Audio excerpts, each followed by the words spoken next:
વિજ્ઞાન ભારતી તેમજ વિજ્ઞાન ગુજરી દ્વારા વિદ્યાર્થીઓમાં સંશોધનાત્મક અભિગમ વિકસે તે માટે વિજ્ઞાન વિમર્શ કાર્યક્રમ યોજાયો. વિજ્ઞાન ગુજરી દ્વારા અ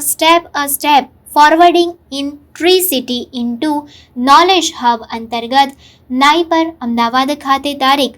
20 ઓગસ્ટ 2024ના રોજ વિજ્ઞાન વિમર્શ કાર્યક્રમ યોજાયો, જેમાં અમદાવાદ, ગાંધીનગર આવેલી સંશોધનાત્મક સંસ્થાઓ તેમજ શૈક્ષણિક સંસ્થાઓના નિર્દેશક કુલપતિઓની ઉપસ્થિતિમાં રાજ્ય કક્ષાના શિક્ષણ મંત્રી પ્રફુલભાઈ પાનસેરિયાના અધ્યક્ષસ્થાને યોજાયો, જેમાં ઇસરો,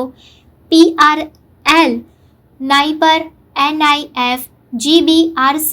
GPRD જેવી સંશોધનાત્મક સંસ્થાઓ તેમજ IIT Gandhinagar, GTU, Gujarat university, Ambedkar university જેવી 20 જેટલી નામાંકિત સંસ્થાઓ દ્વારા ગુજરાતમાં વિજ્ઞાન અને સંશોધનાત્મક ક્ષેત્રે કેવી રીતે ગુજરાત હરણફાળ ભરી શકે આ વિષય પર ચિંતન થયું.